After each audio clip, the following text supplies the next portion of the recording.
Hello guys, welcome sa aking vlog. So itong video ko na to ay yung aming China tour noong pang 2023 October 1 na ito ay Statue Tower holiday. So ito nga pala guys, ay kasama ko yung mga group of friends ko kung saan ako ay sinama nila para sa kanilang China tour. So ito ay merong nagpapacilitate talaga ng mga tour dito sa Hong Kong guys. Papunta sa Macau at papunta sa China. So, ngayon, at alam ko, nauuso na meron na rin nagpapacilitate na travel agency na same din itong nilapitan namin para makapagpunta kami sa China. Ang bago nilang destination ngayon ay Thailand. So, sarap siguro pumunta doon. Pero medyo malaki yata yung gastos at saka hindi pwede na mga one day lang na tour. So ito na nga, tayo ay nasa loob na ng bus at yung ating mataldal na tour guide ay daldal ng daldal at pinapaliwanag niya yung tungkol sa China. So kung kaya niyong pakinggan ko ano yung sinasabi ni Sir Bruce ay parang binibuild up niya lang naman kung ano yung bansa nila. Sila ro yung pinagaya sa buhay. So, okay, fine. So hinayaan na lang namin siya. O na lang kami ng pero napakabait tong aming tour guide dyan. Lalaki yung aming tour guide, si Sir Bruce ang pangalan niya. And then yun na nga, hindi kami naiinip sa aming 40 minutes 40 minutes na trip going doon sa aming destination. So ito yung aming first stop. So dito kami nagkaroon ng group photo, and then yung group photo na yan ay binili namin ng 100 HKD. So imagine nyo, nakalagay na siya sa bago kami umuwi ay ibinigay sa amin yun sa mga gustong magpa-duplicate copy, and then nakalagay siya sa isang photo frame. So maganda naman guys, worthy naman yung 100. So dito na nga ay sumakay na ulit kami sa bus at dito naman ay pupunta na kami doon sa aming talagang final destination na kung saan ito ay doon sa resort. So yung resort na to guys ay dito namin may experience yung paglalakad sa Glass Bridge at doon sa sinasabi na tawag mo dito yung papasok ko doon sa loob na mayroong mga parang snow. So para kang nasa ibang bansa na mayroong snow. So yun. So nag-slide din kami doon. So dito pa lang kakain muna kami kasi nga meron itong libreng lunch kasama na yun sa package. So nakalimutan ko guys kung magkano yung kung magkano yung ginawa namin na trip na to. Parang sa 300 plus yan. 320 kung di ako nagkakamali. So worthy naman kasi talagang sobrang enjoy. Nabusog din naman kami since may baon din naman kaming pagkain. Pero ako kasi pag ako ay napunta sa mga ganito or yung sa mga trips or kahit saang mga kung kakain ka ng tapos mamamasyal, hindi talaga ako ganun nakain ng marami guys. So kakain lang ako ng malalamanan yung tiyan ko pero hindi talaga ako papakabusog kasi ayaw ko at maaari yung sasakitan ng tiyan ko, sakitin kasi yung tiyan ko guys. So yan ang aming pagkain. So bawat group nga pala ay merong 10 magsasalo-salo sa isang table. So nakita nyo ang laki ng pinaka-restaurant na inarkila para sa aming group. So bali dalawang kami dyan, dalawang tourist bus. Yan. So busog naman kami after niya. And then sabi ni Sir dito ay nagpakabusog na nga at kami ay non-stop nang mamamasyal. So yung aming susunod na destination dito ay doon sa resort kung saan kami ay maglalakad una doon sa Glass Bridge. So yun talaga yung gustong gusto ko dito, yung Glass Bridge. So mamaya papakita ko sa inyo. So dito muna tayo. So yan yung pagkain na. So pinakita ko yan sa amo kong lalaki kasi excited akong pakita sa kanya nung kinabukasan na nakauwi na ako. Then sabi ng amo ko, so good daw. Kasi akala nila katulad ng mga kinakain nila pag nagpupunta sila ng China yung aming mararanasan doon. Kaya tuwan-tuwa naman siya nung nalaman niya na ako ay magpupunta ng China at magti-trip doon kasama ng mga friends. So sabi ko sa kanya, syempre iba naman syempre yun sa mga amo dahil pupunta naman sila doon sa mga sikat na hotel dito sa China. So unlike namin is 1 hour, ano lang kami, 1 day lang kami, 1 day tour. Hindi pa nga actually 1 day tour, ilang oras lang yan, maghapon lang yan. And then syempre, kasino naman ba yung 300 plus na babayaran namin kumpara sa 1,000 na babayaran nila pag sila ay nag-book sa isang hotel dito sa China. So kami naman ay mga simpleng tourist lang. Tourist lang. Tourist kuno. So ayan guys, enjoy ko lang dyan yung lugar kasi napakaganda ng restaurant. Pero sabi yung amo ko, simple lang dahil maraming daw magagandang restaurant talaga sa China. So katulad ko, na first time ko lang napunta ng China, tuwan-tuwa na ako dyan. Lalo na siguro kung talaga katulad doon sa sinasabi ng amo ko na talaga magandang mga kainan at mga hotels doon sa China na pinupuntahan nila. Sana so ayan, yung aking friends ay picture, non-stop picture kami dyan, talaga naman unlimited. So ito naman yung pagkatapos na namin kumain ay babalik na kami doon sa aming designated na bus. So ayan, syempre aura-aura muna tayo dyan kasi nagagandaan ako dyan sa Nihaltan. Meron kasi malaking salamin. O diba?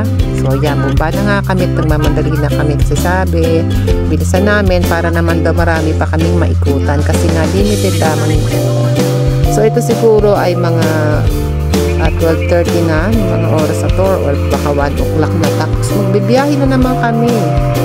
Hindi ko alam kung ilang minuto na naman yun. So ayan na, ito nga pala sinasakyan namin bus ay double decker din, parang katulad sa Hong Kong. So diyan kami nakatoka sa ilalim, so yung iba ay dun sa taas. So ayan yung makikita pag nagta-travel na papunta doon sa pinaka-resort. So ito guys, maraming tunnel kami, kung di ako nagkakamali 3 or 4 na tunnels yung dinaanan namin bago kami nakarating doon sa pinaka-resort. So malayo talaga guys, imagine niyo ilang bundok yung dinaanan o nilusutan namin dahil na tunnel yung mga daanan dito. So ganun ka-progresibo yung lugar ng China. Ano guys, imagine niyo, kaya talaga masabing mayaman talaga ang bansa ng China kasi nakita nyo yung ito pupuntahan namin, kung di ako nagkakamali parang probinsya to, probinsya lang ito pupuntahan para bang kung tayo nasa Manila tapos pupunta tayo ng mga Laguna or Batangas, parang ganun. Pero since maganda ang transportation dito, wala kami na-encounter ng mga traffic as in madarama. So dire-diretso lang naman kami. Yun nga lang, medyo nakakainit dyan at nakakanto kasi nga kami ay bagong kain. Okay, so in-enjoy na lang namin dyan yung kadadaldal ni Sir. So may time na tumigil na din siya dyan kasi napagod na rin siguro siya nakadadal, nagkakakwento. Pero yun talaga ang pinaka-purpose niya kung bakit meron siyang meron kaming tour guide dito sa aming bus kasi nga siya yung po-promote ng lugar. So yun na nga, makita nyo, tingnan nyo guys yung yung tour ng China. So hindi man kayo nakakarating pa sa China, nakikita nyo na kung anong itsura ng loob ng China. Ayan guys, diba? Para din siguro kasi itong dinadaanan namin ay expressway, syempre papunta yan doon sa mga pasyalan So ayan na nga, nakapunta na kami, nakarating na rin sa wakas. Aura-aura muna dyan sa harapan ng resort bago kami pumasok. Yan na nga.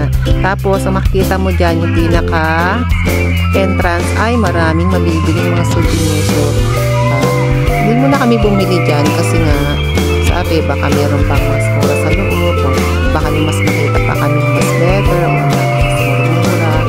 So may dala naman ako dyan 100 na extra pera para sa pagbili ng mga gusto ko kasi yung aking laging bisita sa bahay na BFF ni amo ko ay niregaluhan ako ng 100. So nakakatuwa yung aking amiga. So Chinese din siya guys na actually tiga China talaga yun. Best friend ni amo ko na lagi naming bisita na lagi ko pinagluluto ng masarap na pagkain tuwing nga dalaw sa bahay. So kaya naman nalaman niya na ako yung pupunta ng China at makikita ko ang kanyang bansa ay tuwang-tuwa siya. Sabi niya mag-enjoy daw ako at binigyan niya ako ng 100 na Actually, hindi yun, hindi siya HKD. Yung pera talaga sa China ang binili nila. So, ito nga pala, yung pera naman pala ng Hong Kong ay nagagamit din sa pagbili dyan sa loob ng China. So, okay naman kahit ang gamitin ay HKD o yung pinakapera ng China. Yuan yata ang tawag sa pera ng China. So, ayan na nga, kami ay papanik na papunta doon sa Glass Bridge. So, ayan na. Mayroon din ilang mga pag-akyat sa mga hagdan-hagdan. Ayun, natatanaw niyo yung bilog na yun. Yun yung pinaka last bridge. So, ito na. Final na talaga. Ayan na ang glass bridge. So, tingnan mabuti guys ha.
Sobrang nakakatakot talaga dyan guys. Pero nilalakasan ko lang yung loob ko kasi ginusto ko yan eh. Gusto mo yan eh.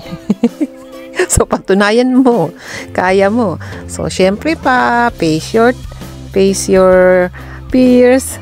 Syempre pa, kailangan pakitang matapang kahit ang totoo. Nangangatog na yung tuhod ko dyan.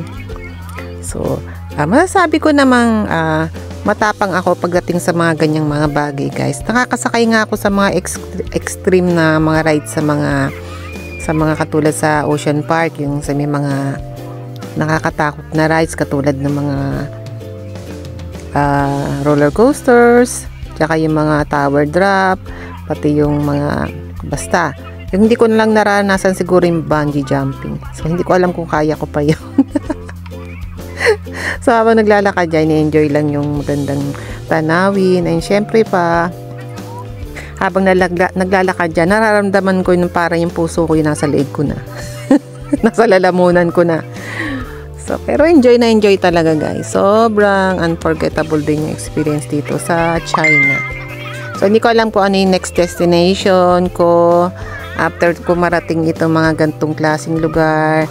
Hopefully, next year or this year, meron na namang bagong events na mangyayari sa buhay ko. So, yun lang. Hintayin susunod na mga kabanata.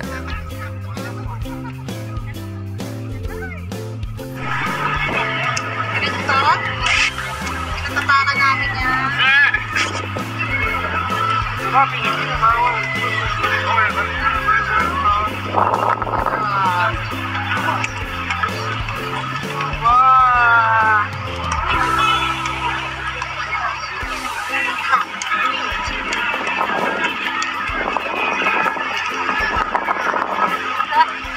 Tapakan ko guys. Guys.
桥游玩。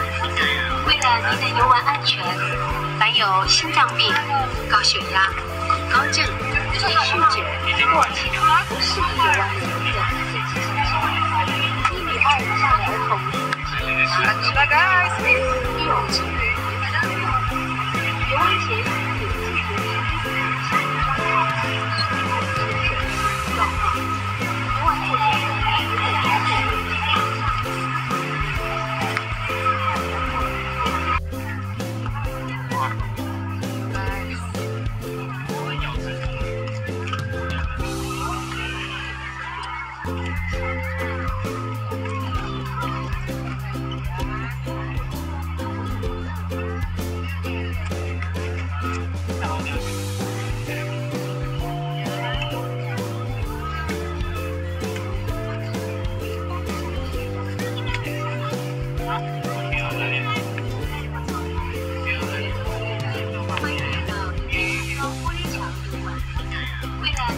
安全，凡有心脏病、高血压、恐高症、易酗酒或其他不适宜游玩的人的自己小心。1米2以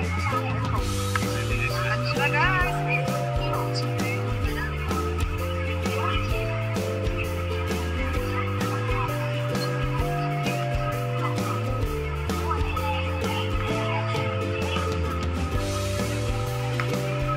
前下面。May mga kasama ko, dito pa ako. Hindi naman ako ganun takot. Konti lang.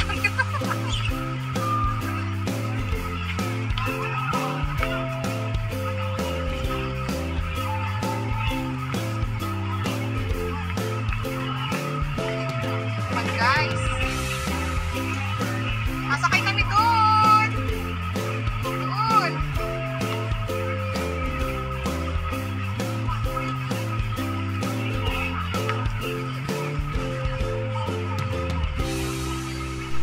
So bakit nga ba ngayon ko lang ito na asikasong i-upload? Kasi 2023 October 1 ito nung napunta kami. So ngayon ay 2025 na, February. So ngayon lang kasi ako nagkaroon ng time. Naisip ko na nung nagbubura ako ng mga old videos and photo doon sa aking old phone ay nakita ko na hindi ko pa pala tutoy na iba-vlog. So, kasi yung aking mga napupuntahan guys ay syempre sinesave ko yung mga memories doon sa aking phone and then ginagawa ko siya ng vlog. Para naman pagdating ng panahon, pagtanda ko, may mapapanood ako, makita ko doon saan na ba nakapunta si Dora the Explorer. So, ito nga sa China, at least isang beses sa buhay ko ay narating ko itong lugar na ito. So, napakaganda. Kahit nasabihin na ito yung lugar na kung saan maaway sa atin. So, syempre, is kapatid naman ito ng lugar na pinagtatrabahoan ko nung Hong Kong. So, wala tayong magagawa kundi puntahan ito kasi ito yung pinakamalapit na pwede namin ma-explore ng mga panahon na ito. So, set aside muna yung mga away-away ng China at Pilipinas. So, puntahan pa rin natin. Kahit naman sa mga lugar natin sa Pilipinas, diba, meron din dumadalo ng mga hinchi kahit sabihin pa natin na nakakaaway natin sila na bansa. Okay lang yun. Peace muna tayo. So, dito nga pala sa last part nitong tulay o nung glass bridge ay mayroong part na pag tumapa ka, parang nababasag siya. So, effect nila yun. Pa-effect. So, yun lang guys. Nakita nyo parang may tumutunog dyan na parang nagka-cracking sound. So, parang tinatakot lang yung mga tao na parang nagka-crack na yung bridge. So, hindi naman. So, hanggang dyan na lang guys. Ito yung part 1 ng aking video. Meron pa akong part 2 para doon sa ibang mga lugar na pinuntahan namin sa China. So, yun lang guys. Hanggang dito na lang muna. Salamat sa panonood. See you sa aking susunod na video. Bye-bye!